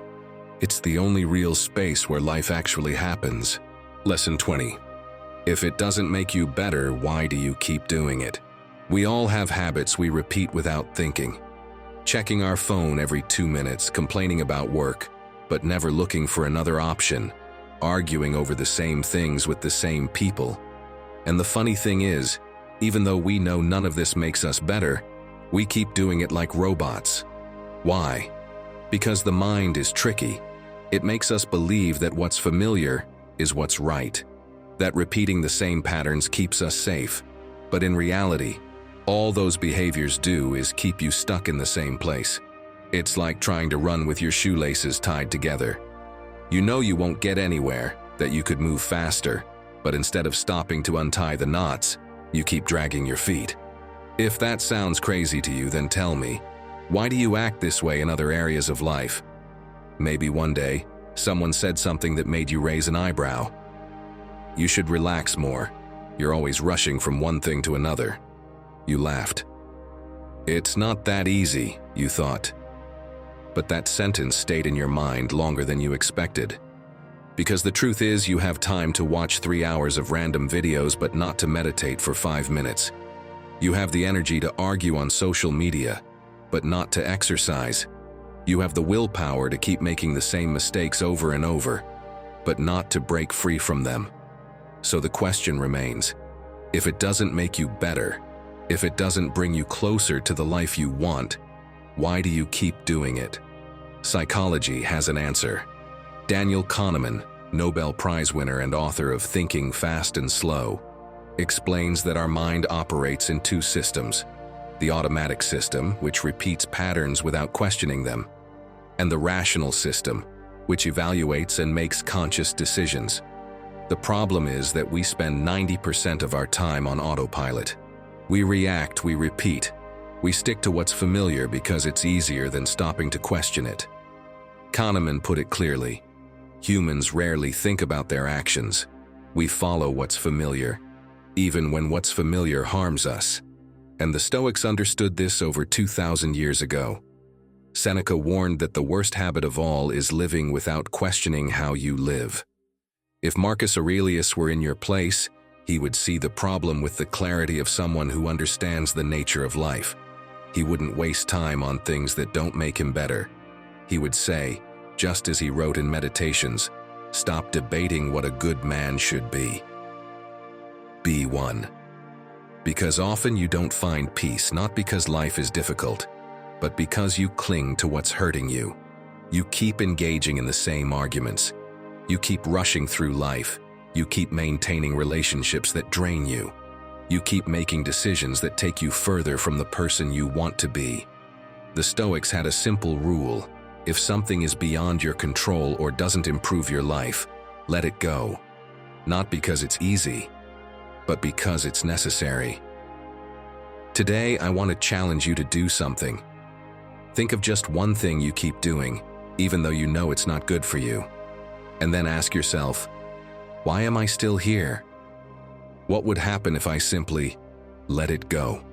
Because true peace doesn't come when life bends to your will. It comes when you stop holding on to what's hurting you. The Stoics didn't wait for life to change. They changed their relationship with life. Epictetus said it best. It's not the load that breaks you, but the way you carry it. My friend, do what I told you Elena did. Let go, free yourself, give yourself the chance to accept, to breathe, to live. Lesson 21. Let go of control if you want to be free. Imagine you're at the airport and suddenly the screen shows it. Your flight is canceled. You jump up, look around, and everyone starts complaining. Some argue with the staff, others groan out loud, and you feel that wave of anger and helplessness building inside you. In that moment, your mind screams, "This can't be happening, why today?" But no matter how upset you get, that plane isn't taking off. And this, my friend, the Stoics understood nearly 2,000 years ago. They knew you can't bargain with reality to make it obey. All you can do is choose how you respond. It's like driving through heavy rain. You don't choose the weather, but you do choose how you hold the wheel. If you fight the storm, you'll end up off the road. But if you slow down and adapt, you'll reach your destination. Life works the same way. You don't choose what happens, you choose how you respond. Epictetus didn't talk about freedom from a place of comfort. He did it while chained as a slave. They could break his leg, insult him, or deny him the basics, and still he would say, "This does not touch my will." That was his revolution. To own his reaction when everything else was lost. And Marcus Aurelius, sitting in his military tent while a plague ravaged Rome and enemies closed in on every border, wrote that his duty was to keep his soul calm, even if the world was burning. Neither of them waited for the storm to pass in order to find peace. They trained for it in the middle of the chaos. Now bring that to your daily life. Your partner feels distant. What do? You can obsess and try to control them, or you can speak honestly and take care of your own space. You lose a client at work. You can drown in complaints, or you can review what to improve and reach out to 2 new ones. A Stoic never wastes energy on what they can't manage. All their strength goes to what does depend on them. How can you apply this day to day? Very simply. Every morning, choose 3 small things that depend only on you, and do them calmly. That way, you keep moving forward without getting stuck in the hope that everything will fix itself. And if you sense something might go wrong, anticipate it. The Stoics called this the premeditation of evils, not to suffer twice, but to be ready. If the meeting gets delayed, it doesn't surprise you. If it rains, you brought your umbrella. Another very useful practice is to have a short phrase you can repeat when things go sideways. Something that pulls you out of the anxiety and brings you back to center. It can be as simple as, "This is a fact. I choose my next move." It might seem like nothing, but the moment you say it, your mind settles into a different place. And one powerful habit is to write down each night what you let go of. Maybe it was an unmet expectation, a judgment you were holding on to, or a fear that wasn't helping at all. Write it down and notice what you gained. More clarity, more peace, more time. That ritual shows you that letting go isn't losing. When you let go, you always receive something better. Of course, letting go is hard. We've been taught that if we let go, we lose. But in reality, it's the opposite. When you don't let go, your mind fills with what-ifs. Your body tenses up, your sleep gets worse. You're stuck in things you can't control. But when you begin to release, even in small ways, you breathe differently. You compare yourself less. You make decisions more calmly. And you realize that life doesn't fall apart just because you're not controlling it. On the contrary, it starts to flow better. But be careful with the most common misunderstanding. Letting go is not passivity. It's not crossing your arms and waiting for life to happen. It's about stopping the waste of energy on the impossible, so you can invest it in what you can actually move. The Stoics never used detachment as an excuse for inaction. They used it as a weapon to focus all their strength where it truly matters. My friend, what's truly yours doesn't come by squeezing tighter or by demanding that life follow your script. What's truly yours comes when you stop fighting what you can't control and choose to act calmly on what you can touch. That is the freedom the Stoics defended, and that is the freedom you can start practicing today. Now tell me, what's the last thing you let go of that made you feel freer? Drop it in the comments. I'd love to read your story. And if you're not sure what to write, just type, "Today, I let go of what I can't control." That way I'll know you're here training your Stoic freedom with us. Lesson 22. They will criticize you no matter what you do. We live in a world where other people's opinions seem to carry more weight than our own voice. We were taught to seek approval, to worry about what others think, to fit in. But here's the truth. You will never please everyone. If you fail, they will judge you. If you succeed, they will envy you. If you speak up, they will have an opinion. If you stay quiet, they will say you're hiding something. In the end, there will always be someone with something to say. So tell me, why do you keep trying? One day, a young man approached Socrates, distressed because people were speaking badly about him. "Master, they say I'm useless, that what I do is worthless." Socrates looked at him calmly and replied, "Imagine someone leaves a gift on your table, but you choose not to accept it. Who does the gift belong to?" "To the person who tried to give it to me," said the young man. Then the same applies to criticism. If you don't accept it, it still belongs to the one who gave it. And that's the key. You can't control what others say, but you can decide what to do with it. People will always talk, but their words only affect you if you give them power. The Stoics taught us that it's not criticism that harms you, it's your reaction to it. If you are certain of your path, if you act according to your principles, external words shouldn't shake you. Have you heard the saying, "What John says about Peter says more about John than about Peter"? My friend, what someone says about you is a reflection of their world, not yours. Think of someone you admire, an artist, an entrepreneur, a leader. They have all been criticized. Christopher Columbus was ridiculed when he said he could reach America. Marie Curie was dismissed in a world dominated by men. Nelson Mandela was called a traitor for fighting for freedom. Do you think any of them lost sleep over what others thought? Of course not. They found peace in themselves, in their self-perception, and let go of everything else. If they had let criticism stop them, the world would be a different place today. Marcus Aurelius made it clear in Meditations.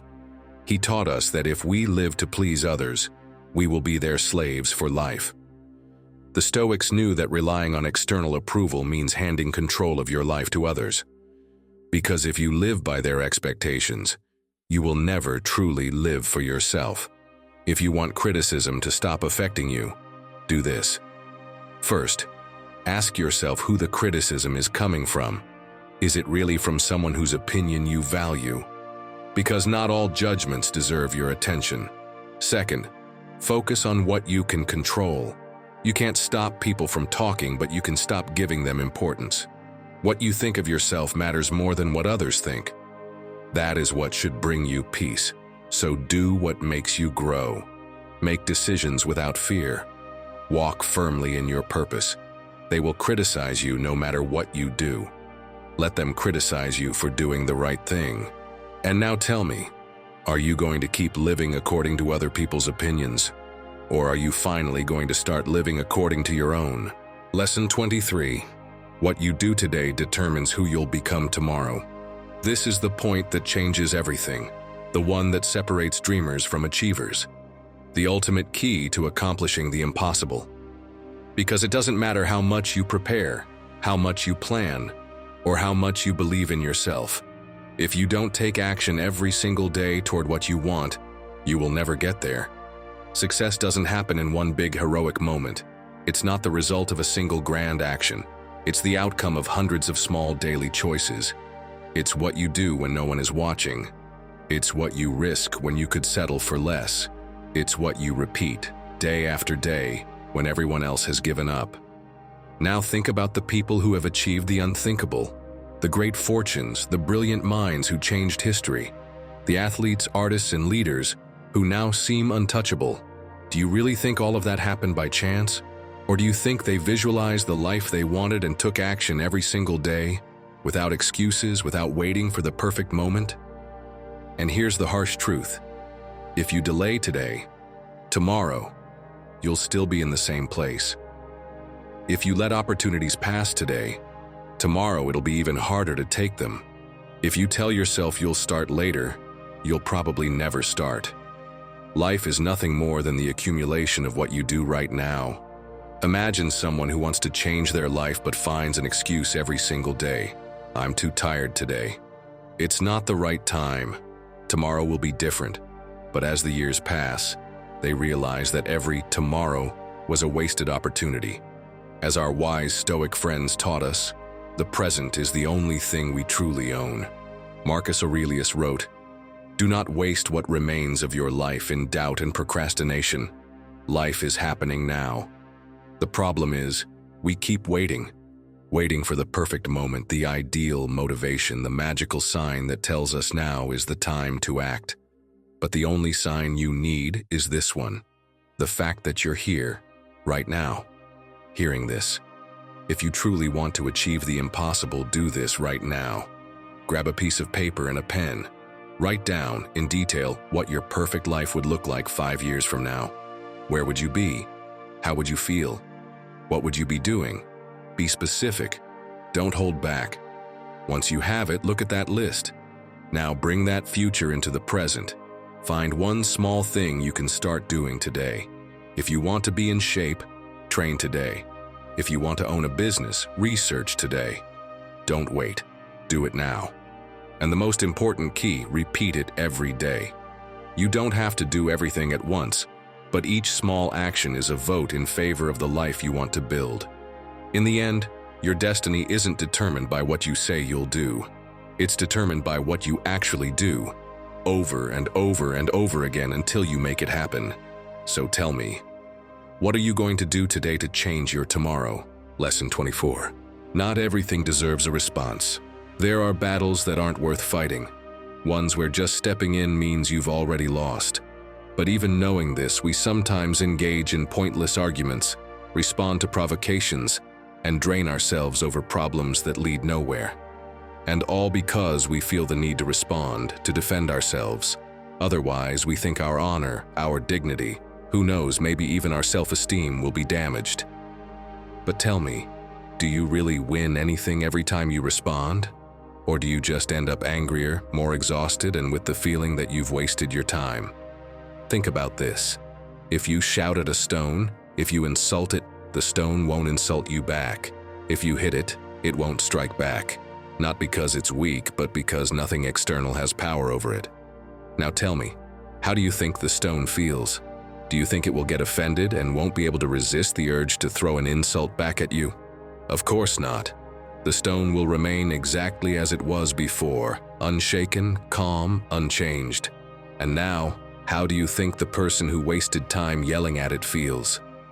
Probably frustrated, like a fool who has thrown away their energy on something that was never going to change.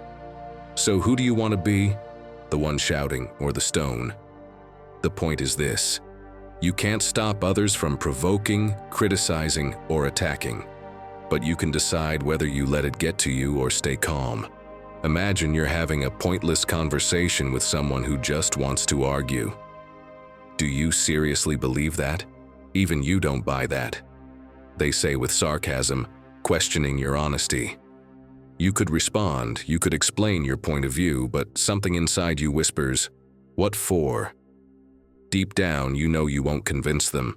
Just by their attitude, you can tell. The only thing you'll achieve is wasting your energy. So you take a deep breath, smile, and change the subject. And in that instant, you win. Because sometimes, the most powerful response is silence. Think about it.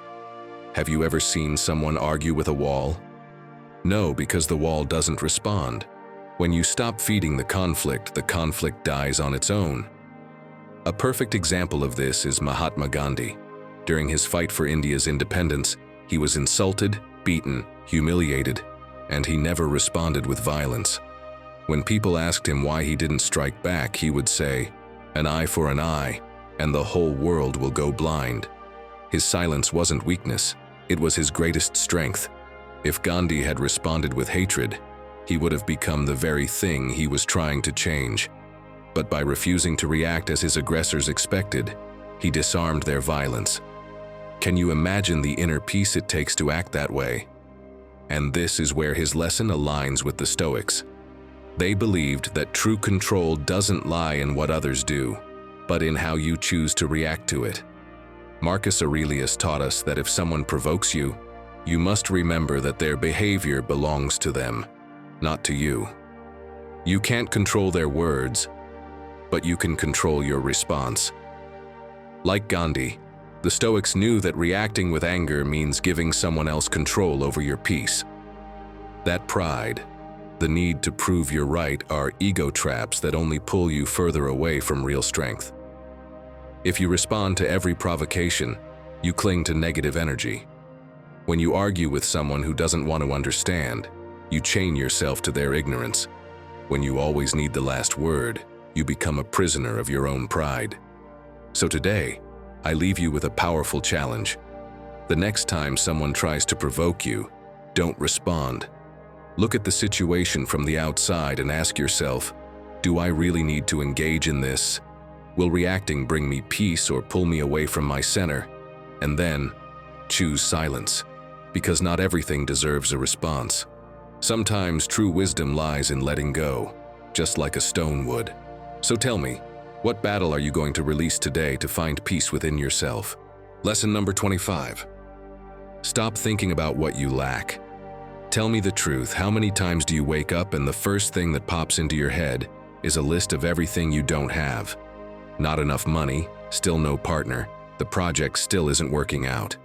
And just like that, you start your day with a sense of emptiness. It's like turning on the engine while your tank's already on empty. The energy you bring into the world is already tainted by the feeling that nothing is enough. But here's the strange part. It's not the fact that weighs the most. It's how you interpret it. You lose a client and suddenly, your mind says everything's falling apart. You don't have a partner, and your head tells you you're incomplete. It's the same life, but filtered through lack. Like using a broken magnifying glass and always focusing on the gaps. The whole looks huge, even if there are plenty of solid pieces all around it. Epictetus knew this trap well. He lived it firsthand. Born a slave, with no freedom, no wealth, no recognition. Did he have every reason to complain? Of course. Did he? No, he discovered a truth most people miss. There's always one thing under your control. He called it prohairesis, the faculty of choosing how you respond to what happens. They could tie him up, insult him, strip away everything external. But no one could decide for him how to interpret what was happening. That choice was his true freedom. He saw life like a banquet. If a dish is passed to you, take it calmly. If not, let it pass, without complaint. The problem is, most of us live that banquet as if we're spending the whole evening mad about what never showed up at our table. And what do we get from that? Nothing but frustration. Wisdom is enjoying what does arrive, instead of obsessing over what doesn't. Think about your own day-to-day. You probably know someone who always says they don't have time. But when you really look, they're spending hours trapped in social media, shows, or distractions. The issue isn't the lack of time, it's where they're putting it. Or think about the person who's obsessed with finding a partner. They've convinced themselves that only then will they feel whole. And in that constant search, they miss the most valuable thing, the chance to build a strong inner life, to grow, to learn, to enjoy their own company. The moment they focus on that, interestingly enough, relationships start showing up, without all the chasing. Do you know the biggest issue with living from a sense of lack? It never ends. There's always something more missing. Today you want a better car, tomorrow a bigger house, next a different life. And when you finally get it, your mind's already looking for the next but. Seneca said it plainly. The one who doesn't know how to appreciate what they have will never feel satisfied. But what happens when you shift your focus? Your experience shifts with it. It's like going from being the fly that only sees trash in every corner to being the bee that finds flowers along the same path. The world doesn't change, but your perspective transforms everything. The good news is, this way of seeing life can be trained. You can stop chasing and start letting things come to you. Want to know how? Do a real wealth inventory. Write down 3 things you have today that you used to take for granted. It could be your health, someone who listens to you, a meal on your table, even your ability to think and act. Seeing it written down changes your perspective. It reminds you you're not empty. You were just looking in the wrong direction. Let's also take a tip straight from Epictetus. He said, not every thought that crosses your mind deserves your approval. Some come loaded with fear, others with scarcity, others with pride. If you accept every thought as truth, you end up being ruled by them. And tell me if this isn't familiar. You think I don't have enough money, and suddenly that's all you see all day. Or you think nobody cares about me, and now everything feels filtered through that idea. What the Stoic would do is observe those thoughts and ask, does this idea deserve my energy? Does it help me act better? If the answer is no, they let it go. And yes, right now it may feel normal for your mind to race toward what's missing. It's a habit, but it's a habit you can dismantle. It's not about denying your goals or pretending everything's perfect. It's about not living as if you're incomplete. Because what you deserve doesn't come when you live from lack. It comes when you stop feeding that emptiness and act calmly from what's already present in your life. When you replace "I'm missing" with "this is enough to move forward," you stop being an emotional beggar and become someone who builds their own path. Lesson 26. Happiness is not found, it is chosen. Many people spend their lives searching for happiness as if it were a distant destination. They believe that one day, when everything falls into place, when circumstances are perfect, when the world gives them what they think they deserve, then finally, they will be happy. What can I tell you? Happiness doesn't work that way. It's not something you find, it's something you choose. Because the truth is, the perfect moment will never come. There will always be problems, challenges, unexpected events. And if you keep postponing your happiness until everything is in order, you'll spend your life waiting for something that will never arrive. Have you seen the movie The Pursuit of Happiness? It's the true story of Chris Gardner, a man who went from being homeless to becoming a successful businessman. But guess what? His happiness didn't come when he found success. Chris didn't have an easy life. He grew up in a violent home, was abandoned by his wife, and ended up sleeping in public restrooms with his young son because he had nowhere else to go. But he never gave up. While others might have only seen misfortune, he made a decision to keep moving forward, no matter how hard the road was.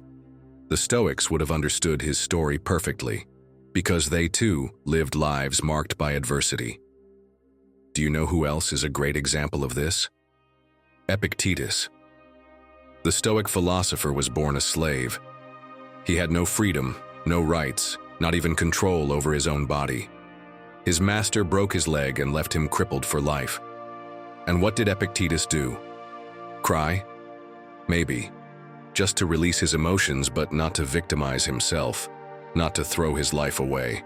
Instead of drowning in misery, he chose something different, to become a free man in his mind. Seneca lost his wealth and was unjustly exiled. Marcus Aurelius, as emperor, had to rule during wars and a plague that wiped out half the empire. None of them waited for life to be fair to find peace, because they understood what Gardner realized centuries later. Happiness does not depend on what you have or what happens around you. It depends on how you choose to live through it.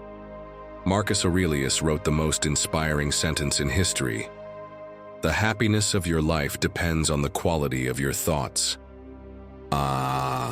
What wisdom, what courage, what a true Roman hero this emperor was. My friend, happiness is not a reward that comes when everything is perfect. It's an attitude, a practice, a daily choice. So start building it now. If you still believe you need something external to change in order to be happy, ask yourself this: what if I decided to be happy today, just as I am, with what I have? Don't wait for life to treat you well before you enjoy it. Find something to be grateful for every day, even if it's small. Don't wait for problems to disappear before you feel peace. Learn to find it within yourself, even in the midst of chaos. Make the commitment today. Choose to stop waiting for happiness and start creating it. Let us know in the comments how you're going to take control of your own happiness. Write it down as a promise to yourself, because once you put it into words, you will have taken the first step. Lesson 27. Change your mind and you'll change your destiny. Your life is a reflection of what you think every day. If you believe you can't, you won't. If you believe you don't deserve more, you'll never have it. If you believe there's no way out, you'll never find one. But here's the truth that few are willing to accept. It's not luck, it's not circumstances, and it's not other people that determine your destiny. It's your mind. And if you learn to change it, you can change everything. Think about the Wright brothers. At the beginning of the 20th century, humanity believed that flying was impossible. The most respected scientists assured the world that no machine heavier than air could ever stay in flight. It was madness, an absurd dream. But the Wright brothers didn't see limits, they saw possibilities. They failed again and again. They crashed. They were ridiculed. People called them crazy, and yet they kept going. After years of failed attempts, they finally achieved what the world swore was impossible. They flew. Now tell me, what impossible have you been made to believe? What dreams did you abandon because someone told you you couldn't? Maybe someone said you weren't good enough for that job you wanted. Maybe they told you that learning a new language at your age was a waste of time. Tell me in the comments, what dream was taken from your mind that you're now ready to reclaim? Imagine this. At a circus, a massive elephant stands tied to a small stake in the ground. With its strength, it could easily pull it out and break free. But it doesn't. It stays there, tied, trapped, motionless. Do you know why? Because when it was young, that same stake was too strong for it. It tried to break free, but it was too weak. It struggled over and over again, until, exhausted, it gave up. Years passed. Its body grew, its strength multiplied, but its mind stayed stuck in that first failure, and it never tried again. Now here's the big question.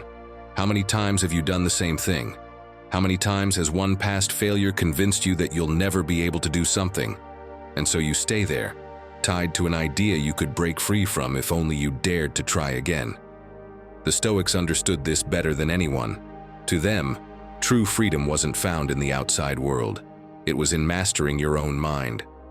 The quality of your life depends on the quality of your thoughts. Marcus Aurelius. What a powerful phrase. One to be framed. Do you know what he did when his mind played tricks on him? He didn't blindly believe his negative thoughts. He questioned them. Is this really true, or is it just something I've assumed? He also spoke to himself the way he would speak to someone he loved. You can do the same. If a friend told you they were a failure, would you agree with them? Or would you prove them wrong? Do the same for yourself. And another great trick from Marcus Aurelius, act like the person you want to become. Do you know what that means? If you want to be confident, don't wait for confidence to magically appear. Give yourself permission to act with confidence. Start now, and the change will follow. The Stoics knew that your mind can be your greatest prison or your greatest freedom. The choice has always been in your hands.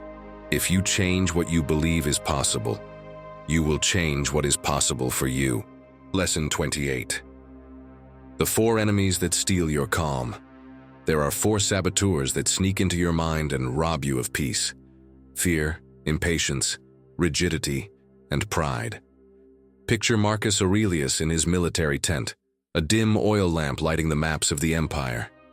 Outside, the wind shakes the fabric, and the news arriving is grim. Plague is spreading in Rome. Enemies are advancing at the borders, and political intrigue fills the Senate. In the midst of that chaos, any of us would have lost control. The fear of making mistakes, the impatience to fix it all quickly, the rigidity of wanting things to go according to plan, and the pride of thinking he could handle it all alone. 4 invisible enemies that could destroy him more than any army. What's remarkable is that he admitted those emotions were there. He wasn't a cold, emotionless superhuman. He was aware his mind could sabotage him. But he learned not to get stuck in those emotions. That's the Stoic practice, knowing the inner monsters exist and still not letting them take the wheel. Epictetus repeated it often. What disturbs you is not the event itself, but the interpretation you give it. And those interpretations often wear the mask of fear, urgency, inflexibility, and ego. Think about it in your own life. You lose a client and suddenly fear shows up. I'm going to go broke. Then comes impatience. I need to replace them right now. Add to that rigidity. This shouldn't be happening. And topping it off, pride. I'm not asking anyone for help. What's the result? You're exhausted before you've even taken action. What was a single problem now multiplies in your mind and steals your calm. A Stoic would handle it differently. They'd say, I've lost a client. That's a fact. And they'd stop right there. Everything else is added by the mind, draining your energy without changing anything. Then they'd ask, what's up to me now? Maybe it's improving the pitch, reaching out to 2 new contacts, planning the next few months. Clear actions, no drama, no unnecessary judgment. That's how you move from noise to serenity. Let's make it more visual. Fear is like driving with the handbrake on. You want to move forward, but all you're doing is burning fuel and wearing out the engine. Impatience is planting a tree and demanding fruit the next day. No matter how loud you yell, the fruit won't come. Rigidity is like building a sandcastle and getting angry when the wave hits. And pride is carrying a backpack full of rocks just to avoid admitting it's heavy. All 4 together turn your life into a constant battle. So what can you do to start dismantling them? Next time fear paralyzes you, don't wait to feel strong. Take a small step. Make a call, send an email, check off a task you've been avoiding. That single gesture tells your mind you're not stuck. Against impatience, remember that every process takes time. Ask yourself, what can I water today? Just like a gardener can't force the plant to grow, you can't speed up life. When you feel rigidity creeping in, use the Stoic's favorite phrase, this is happening. Don't say, this shouldn't be happening, because it already is. Swap resistance for adaptation. And against pride, try what feels hardest. Ask for help. Saying, I don't know or I need support doesn't take away your worth. It multiplies it. Pride makes you carry the load alone. Humility shares the weight and gives you real strength. My friend, think how different your day would be if you recognized these 4 enemies as soon as they showed up. Imagine that instead of letting fear freeze you, you name it and take a step. That when impatience burns, you remember things take time and breathe. That when rigidity hurts, you adapt. And when pride silences you, you dare to ask for support. Suddenly, the burden doesn't weigh as much. The Stoics weren't trying to eliminate these emotions as if they were bad. They knew they would always show up. What they wanted was not to live enslaved by them. Marcus Aurelius wrote that peace doesn't come from the world obeying your plan. It comes from keeping your soul steady no matter the storm. And that's the lesson we can still practice today. Because what truly belongs to you doesn't come when you let fear, impatience, or pride drag you around. What's yours moves closer when you learn to release those inner saboteurs and act calmly on what is up to you. That's how you recover your clarity. And no, these 4 enemies won't disappear. They'll always be there, whispering in your mind. But the difference lies in whether you hand them the keys to your life, or whether you recognize them and choose to act with serenity instead. And when you choose that second path, something shifts. What once felt out of reach starts to come closer. Not because you chased it in desperation, but because now you're ready to receive it. Lesson 29. If everything annoys you, look within. There are days when it feels like everything is against you. Traffic moves at a snail's pace. The cashier at the store takes forever. Someone next to you is chewing with their mouth open. And you feel irritation building up inside you, like water rising in a glass about to overflow. But stop for a second. Is the world really more unbearable today? Or are you just more irritable than you should be? Imagine you're carrying a cup filled to the brim with coffee. If someone bumps into you, even slightly, it spills everywhere. But if the cup were only half full, nothing would spill. You get the idea, right? That's exactly how the mind works. When it's overloaded, even the smallest annoyance makes it overflow. It's not the traffic, it's your impatience. It's not the slow cashier. It's your need for everything to move at your pace. It's not the loud chewing. It's that you are overwhelmed. If everything irritates you, the problem isn't outside, it's inside you. We've been taught that the solution is to change what's around us. If traffic were smoother, if people were more polite, if everything went my way. But the Stoics knew something most people ignore. We are not disturbed by what happens to us, but by our thoughts about what happens to us. The same world that seems unbearable to you is being lived calmly by someone else. So what's your excuse for blaming everything around you? The difference isn't in the world, it's in your mind. Look at your daily life. How many times do you argue over insignificant things? A dish left unwashed, someone cutting in line, a message that took too long to arrive. Small things that from the outside aren't worth it, but inside you, they feel like a war. And here's the key question. Is the world really unbearable, or have you lost the ability to adapt to it? Marcus Aurelius would tell you this.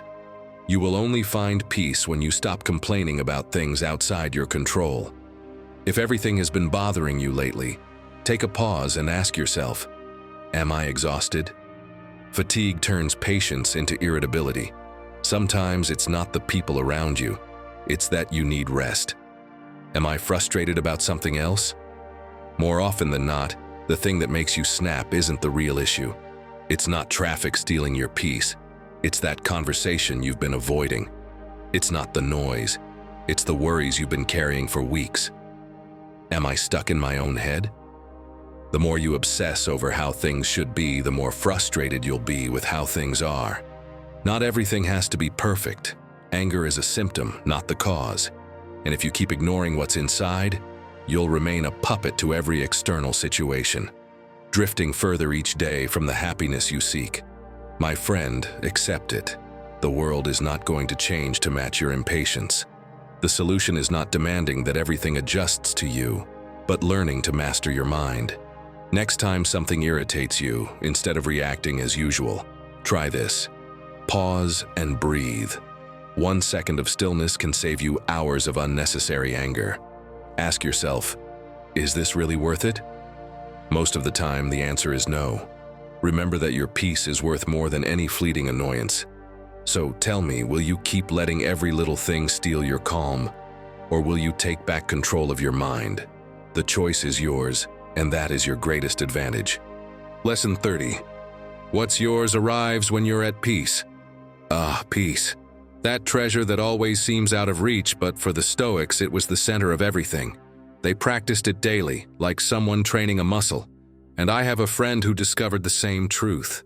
Though the journey cost him dearly, he spent months trapped in a relationship that gave him no peace. His day always started the same way. He'd wake up and immediately check his phone. If there was no message, he'd get anxious.